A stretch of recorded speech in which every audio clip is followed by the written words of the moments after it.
Good evening, everybody. Welcome to, I guess this is our first April 3rd edition of the Mountaineer Locker Room Then and Now. I'm your host, Greg Christ. Welcome to the show. As always, we start the show off by begging you to like, subscribe on YouTube.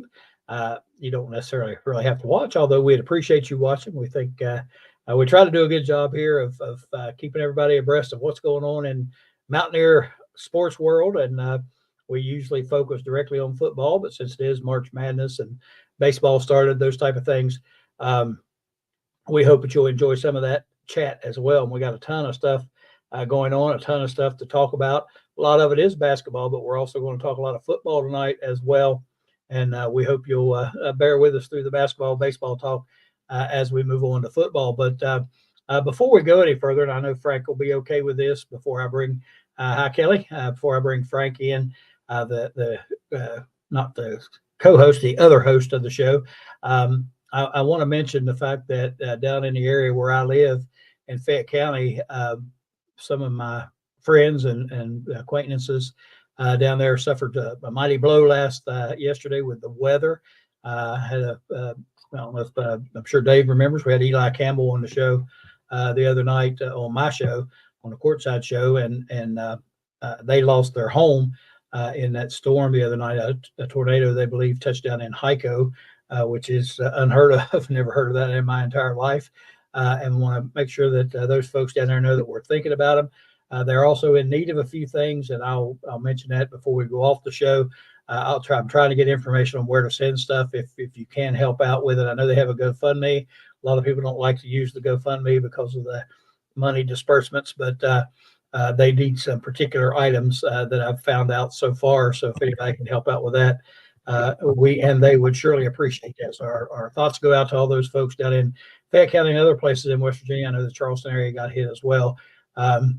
Some pretty severe storms and damage done yesterday morning with that big storm that moved through here.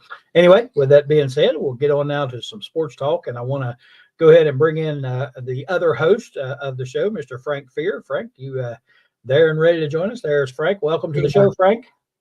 Well, I'm glad that not only to see you, Greg, but also you said what you said. Yeah.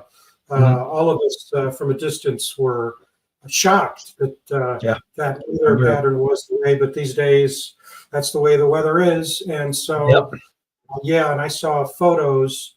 Darren McGuffin did a good job. Your producer with the network of sharing information, and as you know, I reached out to you and Dave Gorby, and it's just it's tough. It's very, very tough. I lived in Iowa for a number of years and through a tornado. I know what it's like. You know, I keep hearing people talk about these 100-year storms, and this is the second or third one we've had in our area in the last 10 years. You know, we had a derecho a few years back. Now this thing hits, and I'm just like, something's wrong. Something's not right. I don't care what anybody said, not to be political or anything, but there's something going on with our climate for sure. And we can't keep waiting, or it's going to be too late, because like I said, I'm 62 years old. I never in my life ever remember anything like this in Hyco, of all places, or anywhere in Fayette County for that matter. Just unbelievable. And it tore that place up pretty badly. And so a lot of damage, a lot of destruction, and hopefully we can get those folks some help. So again, I'll mention that again before we leave, some of the stuff I think they need down there. So figure out a way to get it to them. I may have to do that on the next show, find out where to send things and that kind of stuff, but I'm working on that now as we speak. Mentioned in the introduction to the show, we have a ton of stuff going on, a lot of basketball right now. Of course, we are in the waning moments of the March Madness. The Elite Eight just finished up. The Final Four is coming at us now, and we're going to start our conversation off tonight with a little review on how we thought the Elite Eight went, and then what we think about the Final Four that's coming up in both men's and women's basketball. So let's go ahead and Frank, unless you have anything else, we'll go ahead and bring on our basketball expert, our resident expert, Mr. Daryl Prue. Welcome, Daryl, to the show. Hey, how's everybody doing? Doing great. Appreciate you coming on again and helping us out with this basketball. I know you're like me. You watch it when it's on. You watch it no matter what it is. All right. Yeah. Well, first of all, it's prayers to all the people in West Virginia right now. I heard about the storm. I didn't know that much damage happened. I just heard some tricklings on Facebook. So my prayers to all of them. Yep. The school I taught and coached at for years, Midland Trail. I graduated from there. Midland Trail High School is in Hyco. That's where it's at. And apparently the tornado touched down just a little further up the road from the school, about a mile up the road, mile or two up the road. So that's apparently where it touched down at. So, yep, right in my area. Like I said, much to the chagrin of my wife this weekend, I spent a lot of time in the recliner watching basketball. And, man, I'll tell you what, it just gets better and better. And I love this time of year. I hate to see it coming to an end. That's the only thing I hate about the Final Four coming up is I hate that it's over, because once it's over, you're like, man, now we got to watch baseball. Your wife got one more week than she got you. Yeah, one more week. That's right. She got to hang with me. In fact, I yelled at her the other night. She was in the kitchen. I said, you got to come in here and watch this for a second. I said, this team is on a 22-0 run. And she's like, oh, what? I said, they scored 22 straight points. Other team hadn't scored. I don't care. Back to the kitchen. Yes, I can't get her to watch too much. So anyway, it was a good weekend watching games, and not that all the games were great games, but fun to watch these guys when, we don't get to watch them. I know I try to watch as much as I can during the season, but you don't always get to see some of these guys, or you don't pay attention to these guys until this time of year, when you really start taking note of them and seeing how well they play and what they play. The Elite Eight, and I'm not going to comment on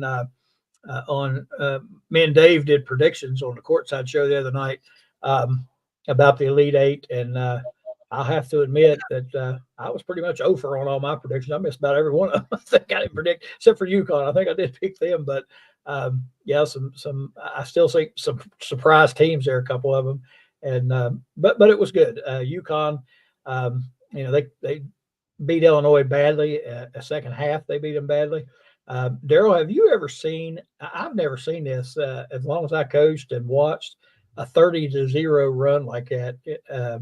I don't ever remember seeing that. I can't.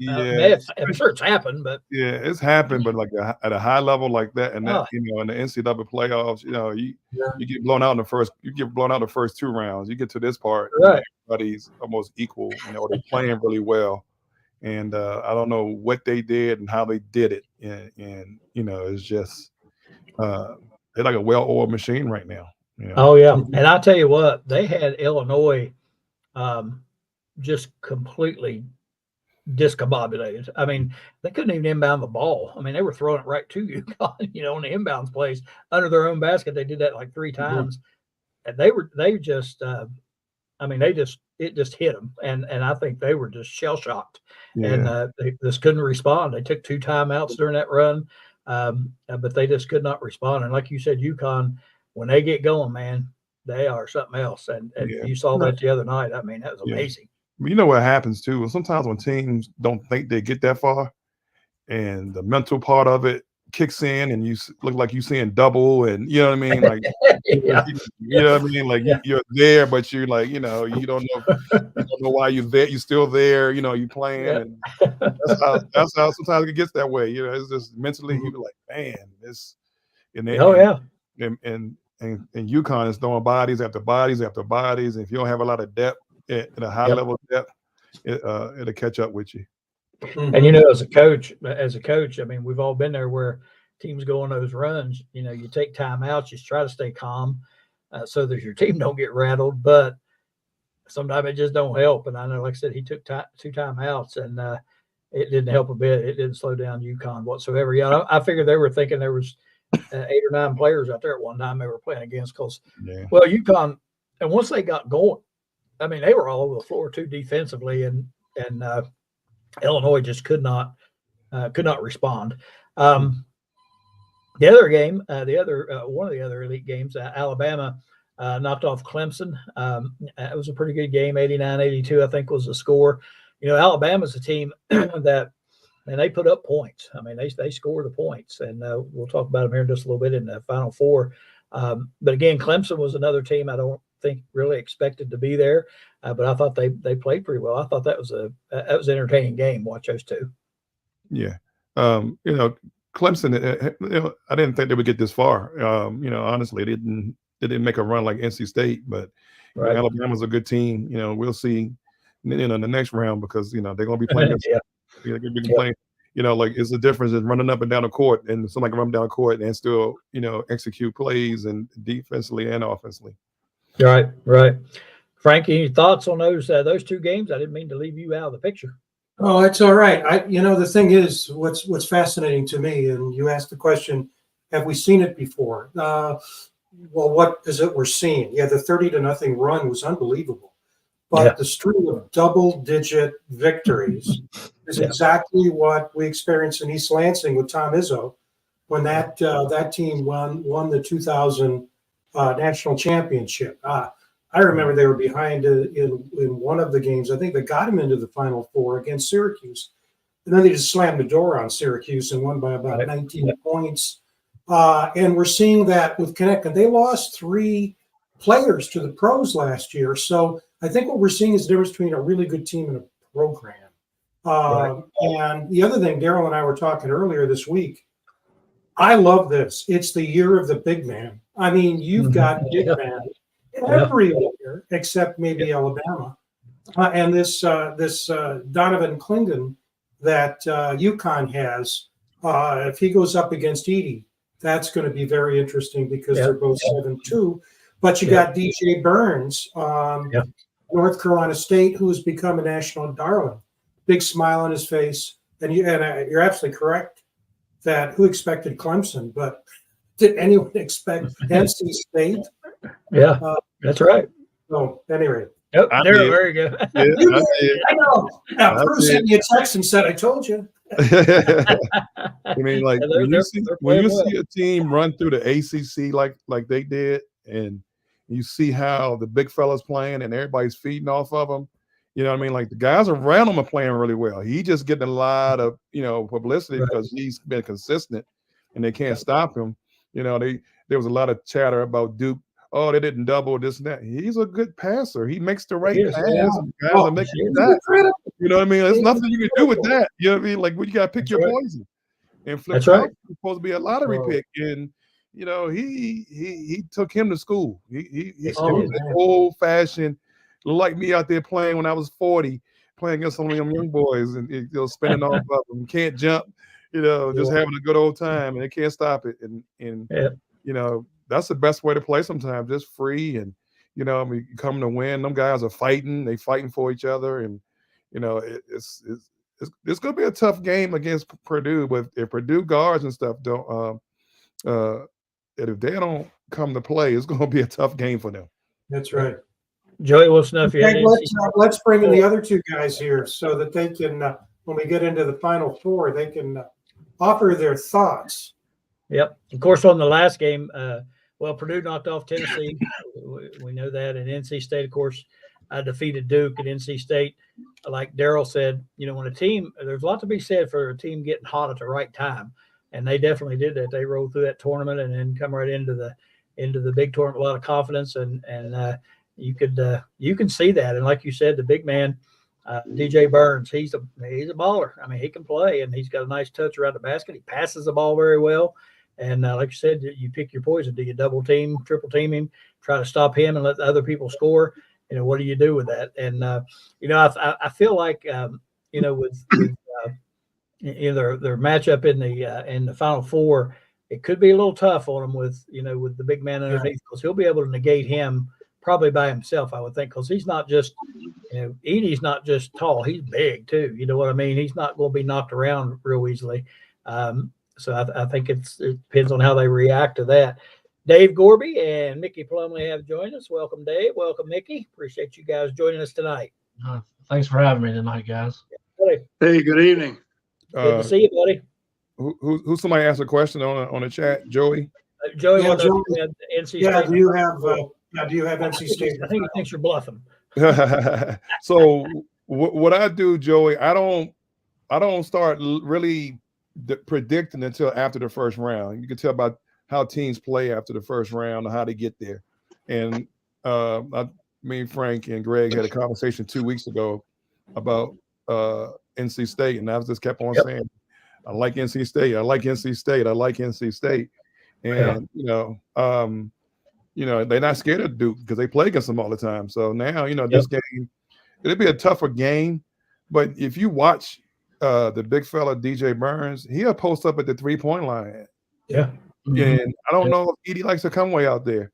A guy like that, got to make him move his feet. We used to I had Roy Hibbert, and we used to play against a big fella at Pitt. I forgot his name. Aaron Gray, 7-footer. Yeah. And we used to do a move called run around. So instead of just banging into him, we say run around and make him move his feet and go to the other side of the rim. Guys in the post don't like to move. Only guy that was really good playing on defense, moving like that, was Alonzo Mourning back in the day. He'll go from one side to the other and block a shot. But these guys don't, we'll see if he likes to move or not, or if they double him because he's going to try to drag him away from the rim. So, so those guys can cut and drive to the rim. Because he can hit a 12-footer too. So, it's going to be, I don't think they should let DJ Burns guard him. They should put the other big guy on him, and you got to do your work early because once he posts up under that rim, it's too late. Yeah.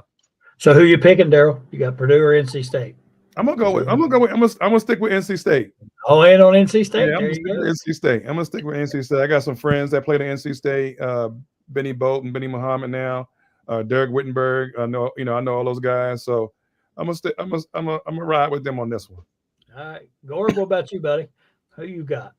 I know, Gorby. Mine and your prediction sheet was pretty well wiped out. I think you did a little better than I did. Wasn't mine better? It was better, not much, but it was better. Oh my gosh! That's because I forced you into taking one that you took in one, so you have to thank me for that one. Oh, I'm sorry. I picked Alabama before UNC. Dave, he's taking credit for your success, huh? No, that's awful. That's awful, man. I didn't have any success. I got to take credit from somebody. I told my wife, I said, I'm gonna quit picking these games live like this because I'm making a fool out of myself. People are gonna be like, "What's he know about basketball? He don't know anything." So, go ahead, Dave. I'm sorry, I keep interrupting you. Go ahead. No, you're good. Man, that kind of like what Daryl said. Man, NC State is on such of a high right now of feeling ever since they really lost to Duke right before the ACC tournament. Man, they could beat Duke right then. It was probably like 2 weeks right before the tournament.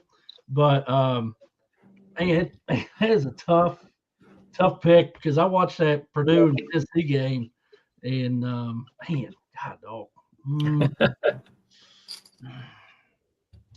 Let's go. I'm gonna go Purdue on that. All right.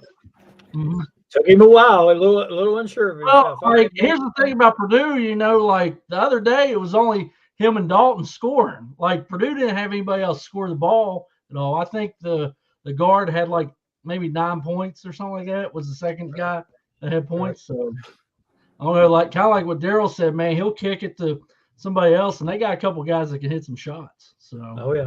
Mm-hmm. All right, Mickey, what's your thoughts? Well, I'll tell you, I'm going to go with UConn repeating. We're not talking about UConn yet. We're talking about Purdue, North Carolina State. So you're not going to wiggle out of it. So go ahead and give us a pick on that one first. Okay. Well, between those two, I gotta go with NC State as well. I agree with Daryl. The big guy in the middle there, he's just been on a tear as the whole team has. And in some respects, that team, the run that they're making is reminiscent of the run that Jimmy Valvano's team made in some respects, I think. So, I mean, they're very physical. They're very tough. You got the big guy there in the middle. And as long as he keeps playing well, then, yeah, I would take them to get in the final two. All right, Frank. Well, I think in both of those semifinals, I understand exactly where Daryl's coming from. And my heart's with NC State, a team I used to follow when I was a very young kid. But, you look at these two big men, UConn and Purdue, and I see them in the final. I will say this, though. Look at the last couple of years. Purdue gets snake bitten and doesn't get it. And the other thing is defining this, and we all know it, with North Carolina State and Purdue, they haven't been there in 4 decades. And so you got a long time coming with Purdue and North Carolina State. And I agree with Mickey. It is shades of Jim Valvano against Houston many, many years ago, 83, I think. But I like UConn and I like Purdue in the final. And who's going to beat? I don't think anybody's going to beat UConn. They're just too good. All right, so Frank's got Purdue. So I think it was 2-2. I'll break a tie. I just watching NC State. You know, one thing they do well is take care of the basketball. They don't turn the ball over a bunch, but they don't guard the 3 real well. And I just think that if Edey negates Burns a little bit, I think Edey's going to have a big game. I don't think they can stop him, to be honest with you. And he passes the ball well too, and I think he's the key to it. If he plays well, I think Purdue's going to win the game. But anything can happen. Like you said, UConn and Alabama. I don't know. Is there anybody on here that's picking Alabama? No. Anybody's going out. So we all got UConn. Like Frank said, they got a very good big man in their own right, Donovan Clingan. But they got a lot of other players too that can flat out score. Oh my God. They can score, and they play really good defense. Alabama. Of course, they got the offense. They're the highest scoring offense in the nation. I think they like to run it and gun it. They get a lot of points, but UConn is so efficient offensively and can score from anywhere. And then their defense is just ferocious. And when they get going, just like we saw against Illinois, hard to handle. They're hard to handle. You look at the guy Illinois had, he's like the top scorer in the nation. And then for about half that game, didn't really have it, No. And they couldn't score at all. It was amazing. So I kind of get the same feel. I think it might be close at halftime, but I think UConn will eventually run away with it. Now, I'll guess Daryl's going to pick NC State, but I think all of us probably think UConn's going to win the whole thing. Daryl, what do you think? I got UConn winning the whole thing. Okay. All right. Frank brought up a good point. I want to make sure. Yeah. Frank brought up a good point about first time being there, and like when I coached at Georgetown, we got to the Final Four, and it's a whole different aura, and everybody panics. The coaches, the players, there's just everything is on 100. And I remember one time the coaches, had a meeting, and it was a timeout, and the coaches was like, they were just, everything was confusing. We were fussing back and forth. It's a Jeff Green game. No, it's a Roy Hibbert game. It's a Jeff Green game. And I'm like, this guy, we didn't relax, and it kind of showed with the players. And Alabama and NC State and Purdue went there. They've been falling short, but UConn has that experience. You know what I mean? And they're not going to let that anxiety get to them. You know what I mean? They treating everything like a regular game, and everybody else is their first time there. It'd be great for NC State to win it, but I just think UConn's overall experience and how good their team is coached and playing. That's how I feel right now. I would think with the setup, I would think at Purdue, in my mind, probably has the most pressure on them as anybody, because Purdue's always that one that, just like Frank said, they're snake bitten, and I feel like they feel like they should be there. Yeah.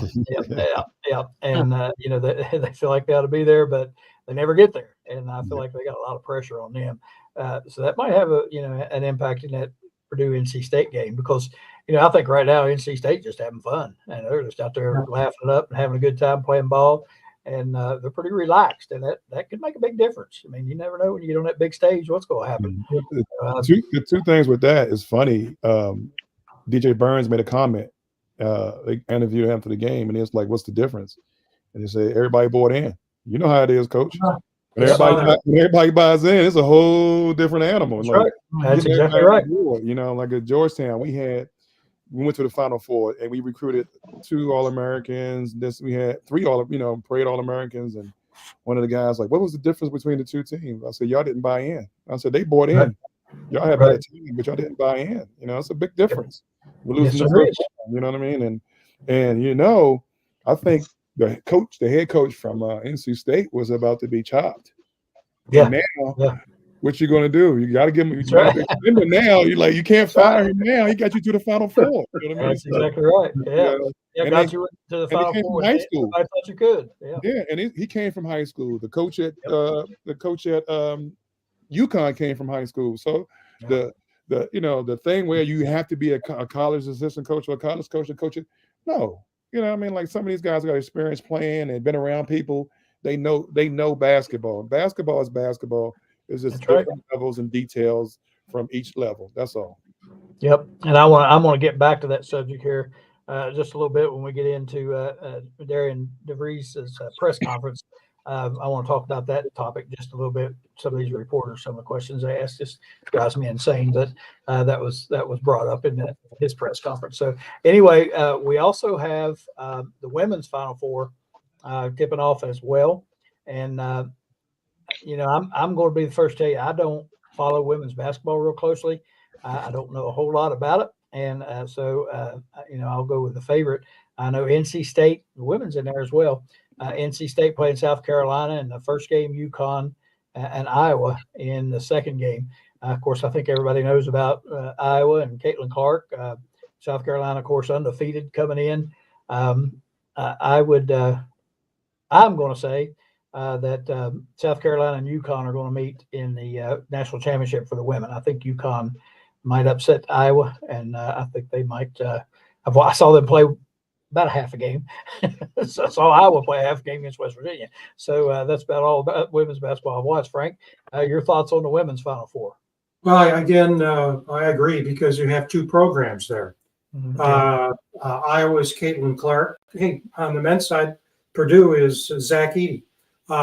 Take them out, they're not there. And the same thing on the women's side. I mean, I look at the stats on South Carolina. Obviously, they're number one in winning percentage because they're undefeated. But they're first in field goal percentage defense, 32%. They're second in bench points. The bench is contributing 33 points a game. They're fourth in field goal percentage, and they're ninth in assists to turnover ratio. And I think they have the best coach in women's college basketball, maybe all of college basketball, and Don Staley. And, I hate to say it, but I'll say it even on air. As an Iowa State grad, as well as West Virginia, I'm not a big fan of the University of Iowa, but I'm not a fan at all of Caitlin Clark after that terrible television statement in the West Virginia game. And so here, I hope the good women win. And those are the USC Gamecocks. There you go. All right, Daryl, how about your thoughts on the women's? Oh man, it's wonderful because we had three girls from the area. Azeri Fudd for UConn, Paige is from here. I used to work out Hunter Dickinson. She's been at the other side in the gym. And Angel Reese was, is from the area. Her father is a friend of mine, and he's from Washington, D.C. So it's good to see the talent on both sides of the girls and boys in Washington, D.C. area. Yeah. But Paige was Caitlin Clark before she got hurt. Yeah, that's right. She was Caitlin Clark before she got hurt. Gino gonna have some tricks up his sleeves for her. So I'm sure, I think they have enough offensive power to combat that. I think it's South Carolina's year. Last year, I thought they was going to win it, and they lost, and LSU won it. But I think it's South Carolina's year. Yeah, and I think again, you talk about that experience. You wonder with UConn. I mean, seems like they're there knocking on the door every year. Of course, I wouldn't count them out. Well. Yeah, I wouldn't count them out, but I think UConn is going to win it. Yeah, they got their experience, like you said. There's a difference when you step on that big stage. Yeah. What do you think? Yeah, kind of banging off what y'all are saying. South Carolina seems like they're kind of the team, especially the big girl. What is Cardoza or Cardozo? Yeah, and then the two guards they have. I know it's like Wiley or something like that. But the two guards they have and the big girl. But yeah, like you said, Gino. How many years has Gino been there? So he's gonna have some wrinkles thrown at Clark a little bit, and but I think it's South Carolina's year, really. So. All right, Mickey, your turn. Yeah, I agree with Daryl and Gorb there. I'm going with South Carolina. You know, it's hard, I think, in any sport, but particularly in basketball. If you got 5 really good players, you know, I'd take any team that had 5 players scoring 10 to 14 points apiece than I would a team with a superstar on it, aka, you know, Iowa and Caitlin Clark. But I just like a well-rounded team that can beat you from a number of different perspectives. So I'd have to go South Carolina. Plus, you know, you got to take the program over an individual team too. I think that program has been strong in South Carolina for quite some time now. Yep. Daryl, what do you think? Like with I mean, you've coached. I know what I would do, but what do you think the key is to beating Iowa with Clark? What would your strategy be? One, I wouldn't let her walk the ball up court. I'll turn her. They was playing against LSU, and they was doing that high pick and roll, and the center kept dropping, and I like too far. You know what I mean? I would put 2 on her. I'll just come up here, and then she see 2 bodies. Now you gotta stay close to her without fouling, and put multiple bodies on her. I wouldn't just like let her get used to one person. She got used to one person, and she danced all around. You know, she gonna have 5 different people on her. They're gonna be touching her, knocking her down, and you know, trapping her. I would do everything I could. You know, like even with LSU, and when Angel came to help, the other person on the other wing didn't help Angel, and so Angel's person was getting layups. So Angel had to play 2 people.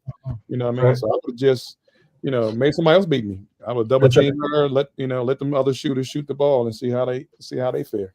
Yep, that's what I was thinking. Make somebody else beat you, and you know the key I think is the person who is guarding the person who's setting the screen. And that's the key. You know, you got to hedge off of that thing, help a little bit, but don't lose your person totally, and see what they do. If they go straight to the rim, you got to go with them, but jump up there and help them, and keep her at bay for a couple seconds, give everybody time to readjust, and make her shots tough on her. And I think that's a key, right? Like you said, make somebody else make some threes and beat you. So, and Frank, I don't know, you got anything else on the women's pick here? I know you've already talked about it, but anything else? Yep. No, I think we covered it really well. Should be very exciting, and a lot of dynamics this year with the teams in there. With 2 teams not, both teams haven't been there for 40 some years, and got programs with South Carolina, and UConn looks to be who's going to stop them next year. I mean, that's how strong they are. Yeah, they're good. No question about it. Hurley does a great job, that's for sure. Yeah, and, it'll be fun to watch. I think these other teams will. It's going to be interesting. I don't know how I don't know how good the games will be, but I think just like you said with NC State, it's going to be interesting just to see. Because they've been playing so well for so long now. That's the other thing. All right. I was going to say, when's the last time we had 2 same schools, get both their men's and women's in the final four? Wow, that is just phenomenal. Crazy. You've seen it with Kentucky, with Connecticut, rather. It's great. NC State, it's great. So it'll be interesting to watch. Some other news, basketball wise. Coach DeVries, the new men's basketball coach at WVU, held his press conference the other day, and we're going to get everybody's take if you got a chance to see it. If you didn't, that's fine. I won't put you on the spot. I've watched it a couple times, in fact, and I want to go back to something that Daryl said earlier, talking about, and there is Coach DeVries, and looking good there. But the funny thing that struck me was how unprepared West Virginia was for his press conference. They couldn't get any of their microphones to work. It was a big mess there for a while. They finally got it all straightened out and got him up there. To talk. But Daryl was talking a little bit about players, the culture and the the buying in to the system and all that sort of thing. And one of the things that struck me in his press conference was his reference several times to him saying, we want players who want to be here. We have a system. We know what kind of players we need, but in the end, we want players that want to be at West Virginia, and we're going to get the right kind of players. And I thought that was interesting. He mentioned a little. You can tell he did some research. He had some talked about some tradition and some history. He said that he spoke with all three former coaches in recent history. Coach Catlett, I know Daryl had told us that he had spoken to him. He also said, I think, if I heard him right, he spoke to Coach Beeline and Coach Huggins as well.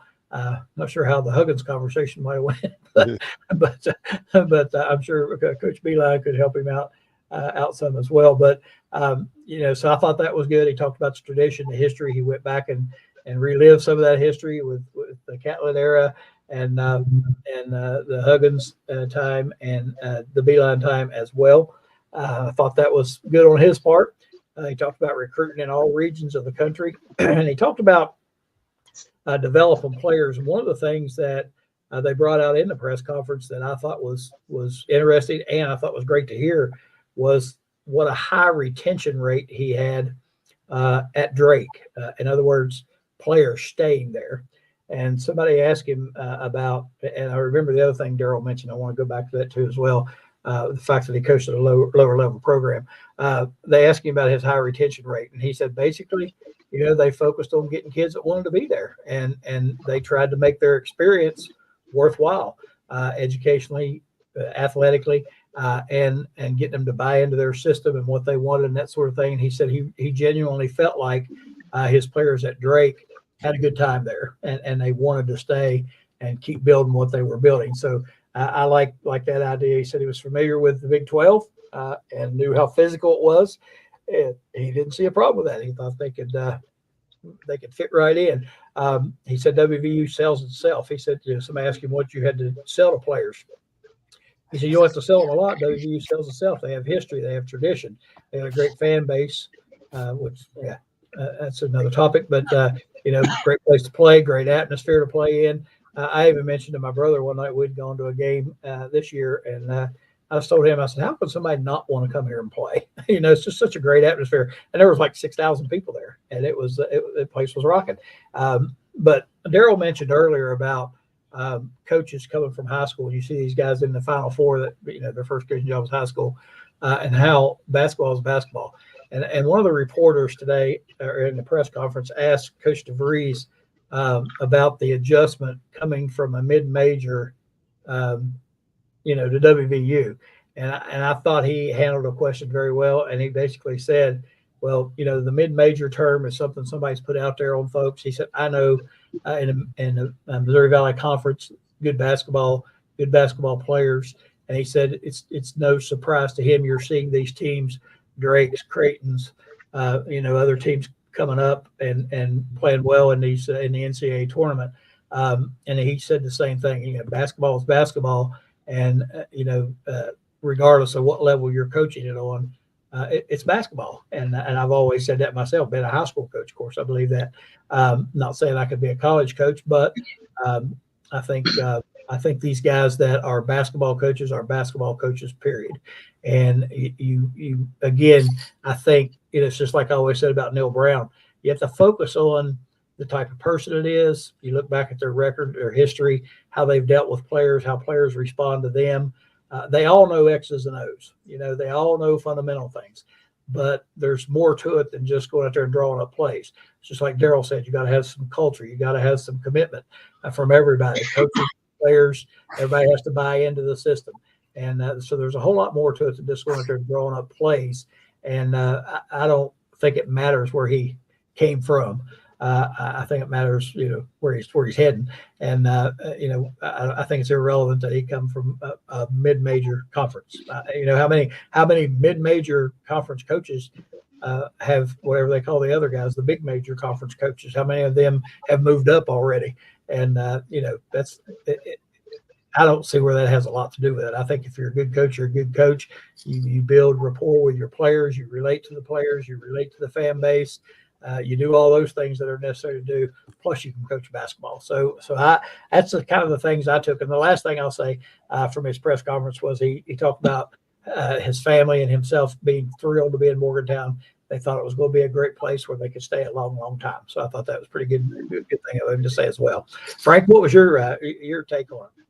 Yeah, boy, a great summary there. And I put up some of the snippets that connected to what you said and what he's looking for in players and what he wants his players to be. And I agree with you completely. I mean, you look at the coach at Alabama, came from University of Buffalo, that didn't have much of a. I mean, Hurley went on to be coach at Arizona State, but he's a great coach, and he comes from Creighton. That's a great foundation. I think Darryl, having played under Catlett, then Thompson, the Thompson crew at Georgetown, where you come from, I think, is maybe more important than where you've coached, because you get that discipline. And he did acknowledge the two Creighton coaches he played under and said, they helped me be who I am, not only as a basketball coach. The thing I'm concerned about, and we're all concerned about, is, okay, where do we go from here? As you said, Greg, I looked today, I didn't see any names of high school players at rivals.com. One player has been recruited as signed, but that was in the earlier regime. And so I know they're going after a few. They've already obviously got a son, and they're going after another player from Drake, and still yet another player from University of Illinois Chicago. But I think it's Patino. Sorry to interrupt you, but Patino didn't sign that guy, did he? You were talking about. Pardon? I said Rick Pitino didn't sign that guy you were talking about.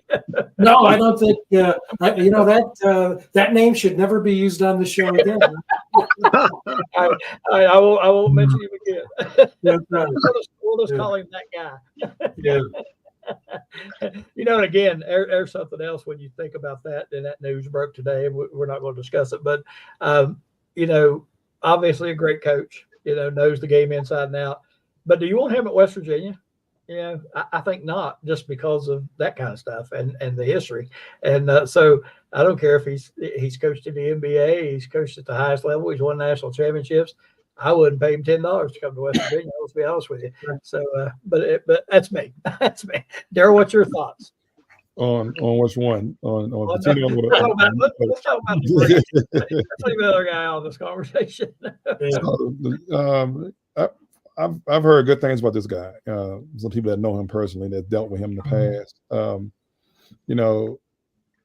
When I was coaching at Georgetown, the worst teams we had to prepare for were the mid-major teams, Northern Iowa. I think one of the coaches at Creighton might have been there before. He went to Creighton, and he had plays after, and he had counters, and trying to get guys ready for all the counters and the plays, and the discipline they had. It's like, then you get these guys that say, the SEC schools and these big schools, and all they do is just run around and play hard, and hopefully can wear you down. And always had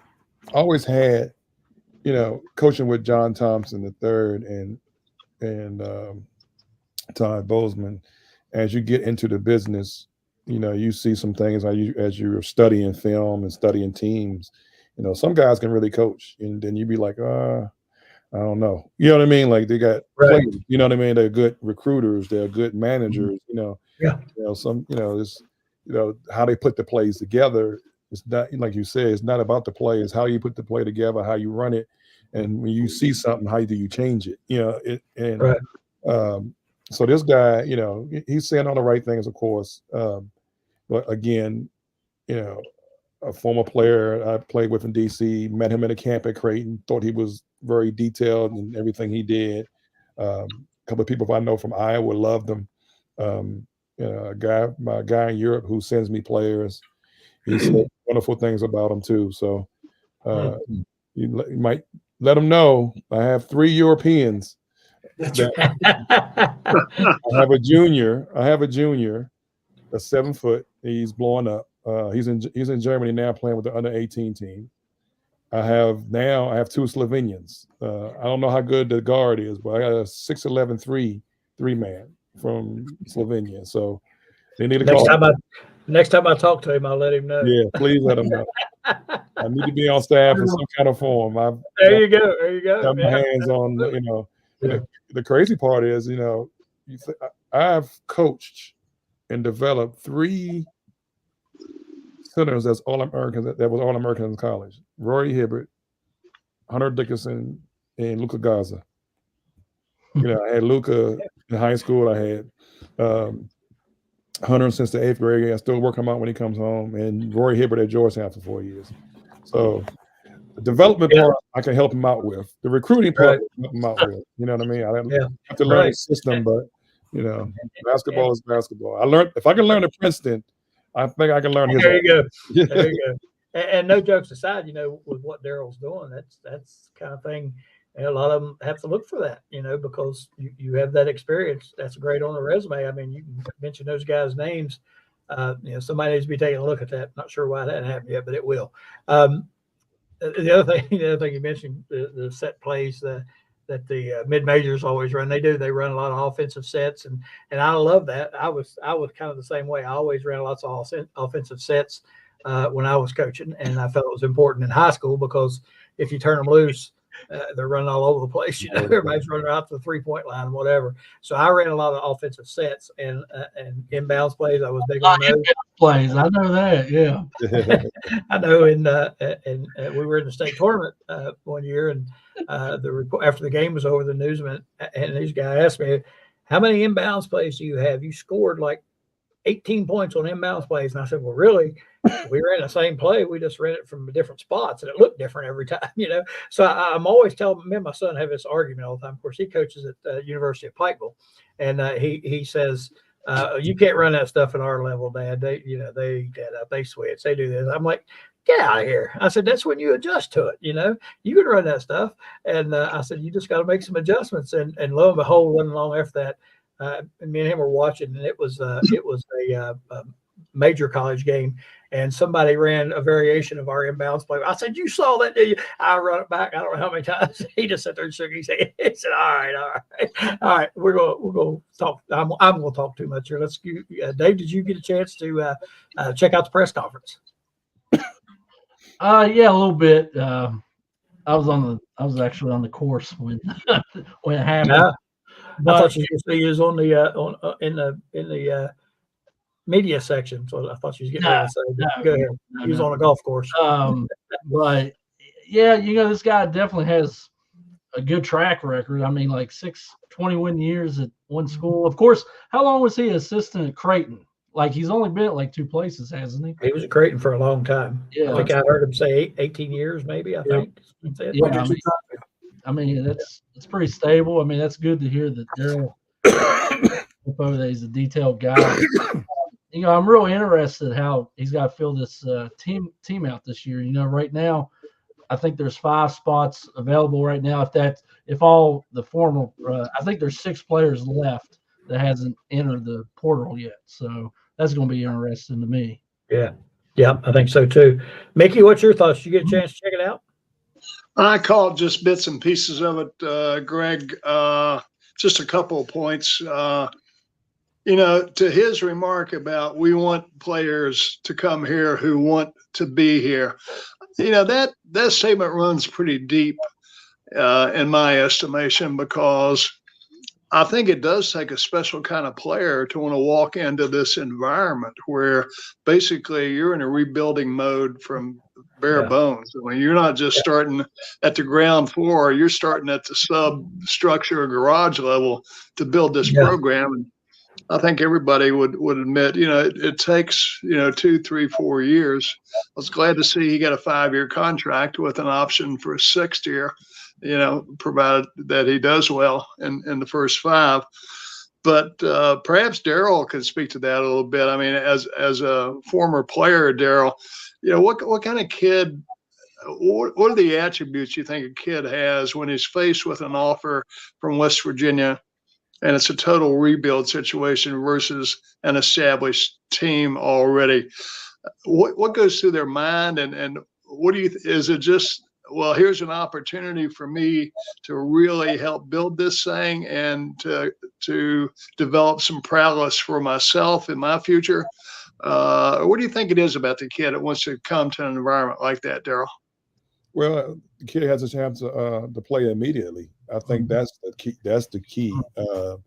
Be part of it. You go into a different program. Who's in front of you? Who else they recruiting?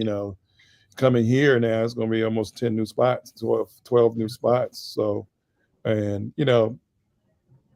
and it can't be the portal. It can't be 10, 12 guys in the portal. You got to get some high school guys. Now he brought the word up, developing. You know what I mean? Like that's the key. I mean, you might get some. You might not get a 5-star, get a 4-star and a 3-star, but you develop them into 5 stars. And I think that's the key. I think once the kids are there, and it's not about $1 million, it's not about $500,000. They'll get the money eventually. When you go through that portal, the first thing they ask you is how much money I'm getting. Guy don't want to be there. He just want to be. He's going to follow the money. And there's still some kids out there. Still some, people out there. It's going to take care of itself. Everybody's going to get some kind of deal. I'm not going to go there because I'm getting 80,000, but I'm getting 90,000 over there. $10,000. You know what I mean? Like, are you serious? So it's not about school for a lot. So now they just got to. The portal. I was thinking about this earlier. The portal made assistant coaches, especially at West Virginia, lazy because you have to do your homework. You have to know what you're getting. You go see a high school kid probably play 5 or 6 times. I talk to people in the stands. I talk to the parents. I talk to the teachers. You talk to different people. You watch his body language. In a portal, he's ranked number 1. I go watch it. I go watch a tape. Yeah. Okay, I want him. That's lazy. That's just being lazy. You know what I mean? It's not going. That's not working. Like I told y'all, West Virginia, they had 2 events here. They had one in the summertime called a DMV Live where they can come, and they have one in the wintertime. And I did not see one West Virginia coach. I saw the Kansas State whole coaching staff here recruiting a kid from the DC area. So what like that's just being lazy. And they've done it for the last few years. And when Larry Harrison was there, he would be down here. Huggins was down here a few years ago, the championship game, but then they stopped when the portal hit. You know what I mean? So that's just being lazy, and you can't be lazy. And I think that guy is a good coach, and that's why those guys stay, because he retained them guys because he's personable. They like him.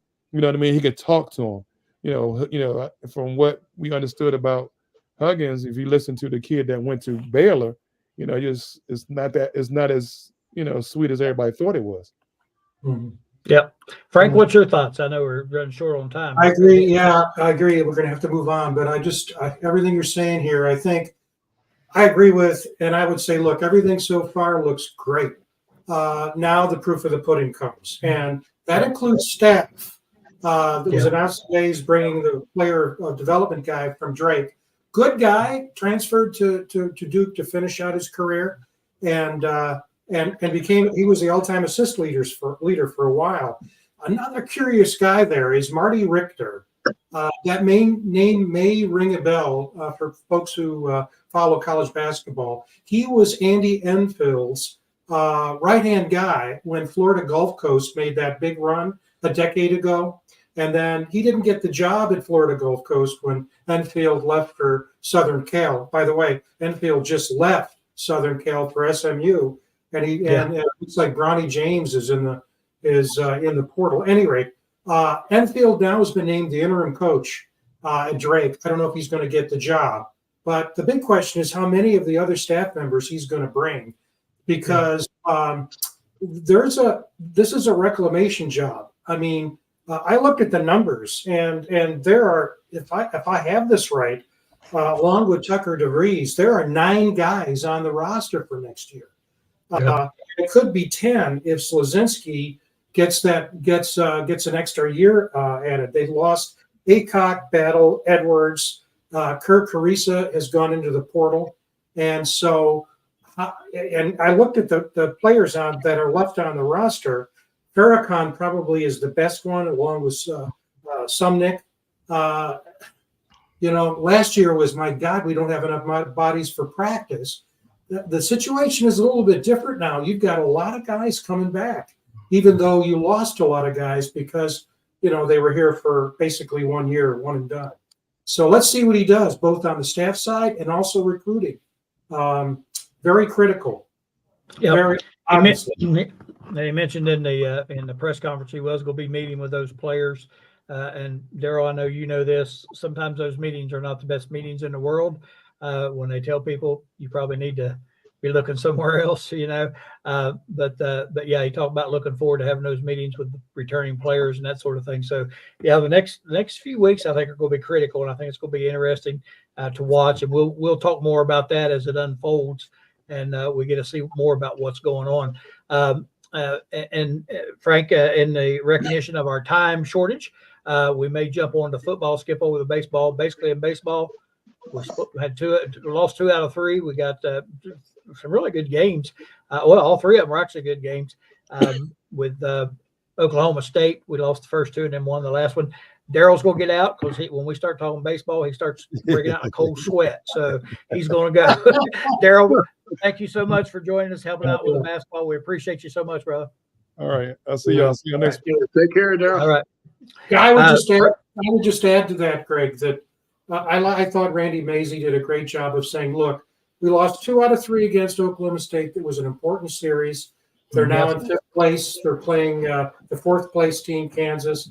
But if you look at that 2nd and 3rd game, first and second game, both, but their starters were incredible, giving up very few hits, and they lost both of those games. So I think the Mountaineers are, hang with them. And Weatherholt will be back soon. Well, right. I mean, this is a key series. They got to win this series because don't they have UCF next weekend? Maybe. Yes. Yep. So they definitely got. I mean, I think right now they're in the 60s in the RPI, and they need to, kind of get up there a little bit more. So this is a series that they definitely can go get. Especially next weekend being, UCF a top 25 team. So we'll see. Yeah, the first game, like I said, they could have won any of these games. The first game was a real pitcher's duel between I think Aiden Majors, the pitcher for WVU, done a great job, but the guy for OSU did just a little bit better, and they lost it 2-1. And the second game went into 11 innings. I think was tied up, and they exploded for like 9 runs in the top of the inning. So it looked a lot worse than what it was. It was a 1-1 tie going into that inning. Then the last inning, finally, West Virginia really started hitting, and they held on 1-15-10. So they're good. And before we get into football, Frank, I just got a message. I don't know if you all have seen this or not, but a guy by the name, I follow this guy, Stuart Mandel, on Twitter. He tweeted that a group of sports executives and college presidents are proposing a football league, super league, football conference super league of 80 schools to pay players collectively bargain and increase revenue. The current model for college athletics, they say, is dead, and they want to create this league. So we've talked about that several times with it shaping up like the NFL. And if that's not the NFL model, I don't know what is. And so there's big changes coming on the football landscape as well. And I know we're more focused on the WVU landscape. And Frank, we've watched a WVU Penn State simulation game. I don't know if Gorb, have you seen that? And there's what it looked like. Just a little bit of it. Yeah. I'll tell you what, Frank, I don't know about you. Mickey, I don't know if you've seen it or not either. Yeah, watched the whole thing. Very, very interesting. Yeah, I don't know if you guys felt like I did, but I'm sitting there watching and saying, come on, block the ball, catch it. I almost felt like I was watching a real game. I got so worked up. Anyway, Frank is going to, I think at the end, going to put up a link where they can go view it. And we're going to share the link so you can go watch it if you want to. It is pretty interesting. It's really neat the way they do this, but it looks so real. I mean, and the players and you can see CJ Donaldson running over people. That's what we want to see. But yeah, you can go check that out. Penn State WVU simulation game, and it's on there's the way to get to it. So we'll put that up on the end before we go. But I think we're going to talk a little bit about WVU football right now. And I think, Frank, I'll let you go ahead with the introduction for Randy's segment here, and then we'll talk a little bit about it. Yeah, I'm wondering, given should we sort of make it up as we go along here? That's about a 15-minute clip. Should we hold off on that until next week and get Dave's thoughts and our thoughts about how spring practice is going? What do you guys think? Yep, that's fine with me. We can do that. And Dave is probably more in tune with it than I am. And I know Mickey being long, far away, probably the same for him. So I say we just go ahead and let Dave talk a little bit about some of the things that are going on with WVU football, and then we'll discuss it and wrap it up from there. Well, what side do you want to go on first? How about let's go offense first? No, let's go defense first and say the offense last. That's what everybody loves, offense. Well, I mean, that's where we got the most transfers in from, was on the defensive side, Coach. And you've been saying that you think Neil has done a better job on these transfers of getting what we need, instead of just pulling from the portal and say, hey, this is the best available guy. And I think that defensive line, like I've kind of talked to you about, Coach, I think that's going to be the solid group again. There's not really any so top guys, but they're so deep. I mean, they can play 8-9 guys again, and that's where we're gonna go back in the linebackers. Adding that Reed Carrico, and then you get Trey Lathan and what was the freshman that didn't play last year because he got hurt in Trotter. Yeah. So next year it feels like they're gonna have more depth on that linebacker spot. Especially on the inside linebacker spot, and it's going to be interesting if Trotter can. I think Trey Lathan's going to start.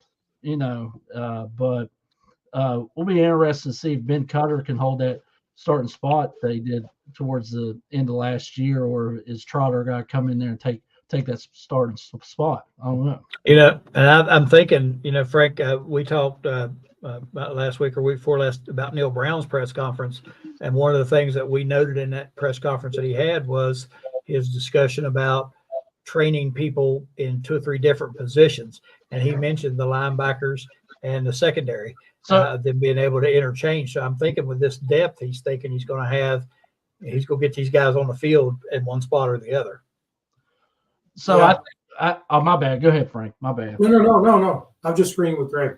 What I was gonna say on that secondary. So I keep reading that the Northwestern transfer, Garnett Harless, he is going to be the dude on cornerback. He's going to be that guy. But I've also read that Aubrey Burks isn't going to be a deep safety. He's got to be down that spear box that like Hershey played, and that's where Tyke Smith played, was that spear position. So we might be better for him to be down that box instead of being deep down the field, And that's talking about the depth where we can put guys deep on the field. The other Northwest transfer, So Yeah, I think Stowe Wolfley might have mentioned Burks a couple of times and his leadership and how good he was doing with his practices so far. Go ahead, Mickey. I'm sorry. Mm-hmm. I just wanted to chip in on that. I really like this move of moving Aubrey Burks into that spear position from the secondary, because let me tell you, that guy will strike you, man. He will come up and hit you, knock you into tomorrow. So I see him making a big contribution there. My concern on the defensive side of the ball, primarily, you've got the transfer in the secondary there from Northwestern. Then you got 2 others also, right? We got one from Duquesne, and we got one from Colorado State as well. So go ahead, Mick. Yeah. So basically, I mean, you're totally retooling the defensive secondary completely with those moves, right? I mean, that's got to be a point of concentration here in spring practice and first couple of weeks of August in the fall, don't you think? Yeah. So like I said, Hollis is definitely going to be the cornerback, I think. And you think of like what Beanie did last year, being an All-American. Hollis already has that size. He's going to be pressing up on you. He's 6'1", 6'2", and he can move like a corner. Beanie kind of had to play off just a little bit because he's, 5'10", so he was getting beat on a little bit. So the other cornerback spot is what's going to be up for grabs. It's going to be the Duquesne kid, the Colorado State kid, or it's going to be Jacoby Spells, which has been there a couple of years so far. So we'll see how his development's been. Okay, but what about the offensive side of it? I tell you, the name, I've kind of heard that he's kind of came in and set the tone. Has been that Jaden Bray coming in that wide receiver room, and he has those young guys that's been in there for a full winter now. That's going to be better next year. I'm talking about Gallagher, talking about Traylon Ray, talking about Hudson Clement, and he's kind of come in there and set the tone like he's the older guy, So, and I think that's what we kind of looked for from Devin Carter last year. And Devin had a decent year, but he really didn't have that big explosion year. Our freshman receivers were the best receivers last year. So, Dave, is that the kid from Oklahoma State that you're referring to? Yes, sir. Yep. Yes. Mm-hmm. Yeah. Mm-hmm. Yeah, he looks like a player also, and seems like I heard Aubrey Burks talking about him the other day on social media, and he said he really liked the guy, and asked, he was given an opportunity. He said, who would you like to go up against, the first couple of practice series here, and he said, you, Aubrey. So he's going after the best. Right guy right there. Yeah. Yeah. That tells you something about the kid right there. Yeah. And I also saw where they're practicing Hudson Clement in the slot position some in spring practice. So he may be making a little move there into a wide receiver himself. And let's see, I think the biggest problem on offense for us this year is going to be replacing Zach Frazier. Well, obviously, that's as tough as can be. And, obviously that's going to be Brandon Yates. And obviously he played guard last year. He wasn't the center. He did play center in the bowl game, but at least we have an experienced older guy in that spot. And, he did look a lot better at the guard position than he did at the tackle position when we tried him out when he was a freshman and sophomore. I thought he was a lot better physical guy on the inside of that line, interior. So. They mentioned Coach Brown also mentioned Milam as being they think he's a NFL prospect for sure, and he's mentioned him as being moved to guard and to center. He's getting reps at both of those spots. So he wants those older guys. If he has to have a backup, because he said, look what happened last year. You got to have people ready, and he said Milam is good enough that he can play that position if they need him to. So he's getting reps there too. And on the line they do have I think Remax out for the spring, which is all right. Remax getting to be a older player in our system where it's not going to hurt us as much as he to miss the spring. It does get some of those younger guys developed. I think Solomon Weldman has been playing in that left guard spot. I think I read. The one spot on the line that we're not sure about is probably that right tackle spot. And I figure Nick Malone has been getting the reps there. But, of course, we brought Xavier Bosley in there from Jacksonville State. So I'm sure that's going to be a competitive battle. He's going to have to adjust being in the Power 4 football compared to what he was playing with before. But, I thought Nick Malone handled himself on all those snaps he was in the ball games last year, so because he played both tackle positions, left and right, at some point. Mm-hmm. Yeah, I think a good positive thing we can take from all this is you're hearing a lot of names that we've heard for a couple of years, and we got a lot of people coming back from that team last year, and I think that's why some people are so optimistic is hearing some of these names and feeling comfortable with these people in the positions that they're playing. But also, again, I go back to Neil Brown and the job he's doing. I think he's filling needs, and I think it's something we didn't see in the past. I think he's done a pretty good job of that this year, based on what Dave's saying. It sounds like it. Well, going back on that defensive side, we really haven't, even though Jared Bartlett had been our edge rusher, he was kind of thrown into that position because we didn't have any other guys. He was more of a inside linebacker is what he was, and we went out and got Ty French from Gardner Webb, All-American. So, and then the development of Ty Bradley. I figured those two guys are going to be splitting snaps on that position right there on the Bandit. So, and I've heard that Ty French and Wyatt Milam has had some pretty good one-on-one battles so far in practice. Yep, heard that too. Timothy Green has a question there for Gorby. Gorby says, how do you think the running back room looks? That's one spot that you really don't have to. I don't have to really worry about. CJ's out for the spring. He's still he had the shoulder surgery. So you think Jaheim White is our number one guy, and don't get me wrong, Jaheim is so explosive.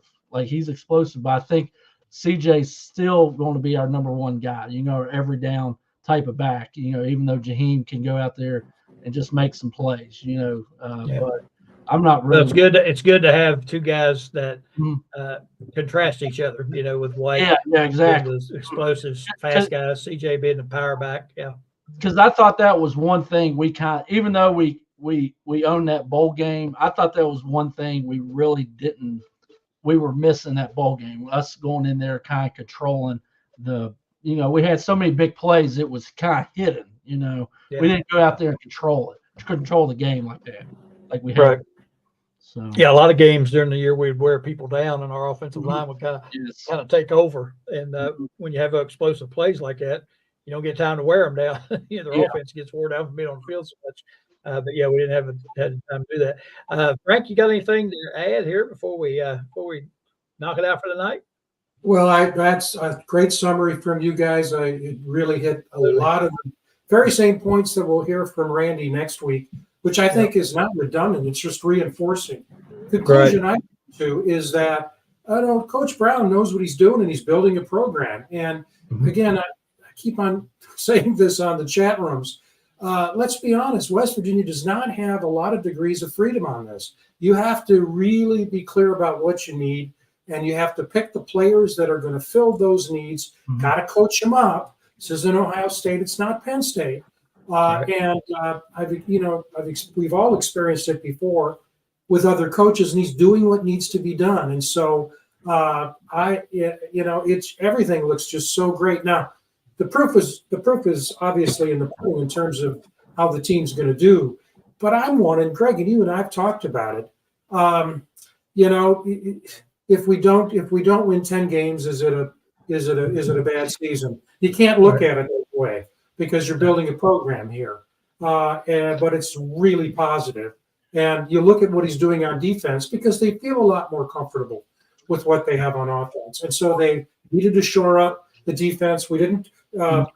Randy will talk about Montre Miller. He's another person that he and I and others have talked about. He's raring to go. Couldn't play last year really because of injury. And so, boy, I'll tell you, really excited for that season to start. Yeah, I think you are. Yeah, a lot of people are. You're talking about getting to 10 wins. I think you kind of hit the net. You kind of hit it like that. That defensive backfield has got to be on their game, and that's coming from. I know we had an All-American in that defensive backfield this year, but all of them has got to be hitting their mark this year. And I think that's the way they're going to get to 10 wins. I really believe that. So and like you said, Frank, we've talked about it again the wins and losses. You talk about 10 wins. If you don't get to 10 wins, a failure, whatever. But, you got to look at things. There's a lot of factors go into it. You look back at the Houston game, for example. Well, that was a fluke. I mean, for all intent and purposes, we won the game, and it was a fluke at the end. They caught a Hail Mary. How often does that happen? So, but it's a loss, period. So I'm not so sure that all those the wins and all that always mounts up to success or non-success. I know you want to win. All of us want to win. You obviously want to win a lot. And if you don't win a lot, it probably would be considered a failure. But I don't know about 10 wins, 9 wins, what the mark is. But I think we're primed for a good season. I know everybody's excited about it. Mickey, your final thoughts. Just summarize, looking forward to getting the pads on here and looking forward to that opener against Penn State. Not that much time left, really, when you think about it. Maybe 120 days or so. Be here before you know it. You got to take advantage of every moment you can, to get prepared. One of the things that surprised me I didn't realize this, that, back in the day, since this is the Mountaineer locker room then and now, when you had spring practice, you practiced for 30 days. Okay. Yeah. This year, Yeah. they've got 14 practices, and that's it. It's like Yep. every other day you get to, and I think only 7 or 8 of those are with pads on. So Pads, not yeah. a whole lot of time to do prep. So just got to give it your all and get ready to bring on those Nittany lines. Very good. Yeah. I had a vision in my mind just now when Mickey said, talked about getting the pads on. Next week or 2 weeks from now, he shows up and has shoulder pads and his old jersey on from back in the day. There you go. Mickey, Like it'd be that. great television, Mickey. We might get tens more viewers. Yeah. That might be good for one play. One play. There you That'd be great. I don't even think I'd be good. I'd be wore out after I got the uniform on. I can't do that. Getting And dressed. Greg, I was just thinking about Dave's point earlier about those defensive backs. In a way, playing a All-America level quarterback in the first game who is going to have to establish himself again to be considered for even a Heisman possibility in 2024 is a good test. It's a baptism under fire for those defensive backs because you know what he's going to do. He's going to do. They're going to go after those D-backs early and often, and early to try to quiet that Mountaineer crowd. So I think that actually could be a very good thing. So we're going to know a lot about how strong that defense is early on in the season with that first game. Yep, I think so too. It's going to be exciting. I can't wait. I'm already thinking about it, so it's going to be fun. Dave, your final thoughts? One more thing I was going to say. So I was talking to you, Coach Chris, last week. So I'm always talking about the numbers. And I know one kid already announced that he let Tariq Austin Cave. And there's another kid I think left. It hasn't really been announced. I'm not going to mention his name, but I think that puts us at 88.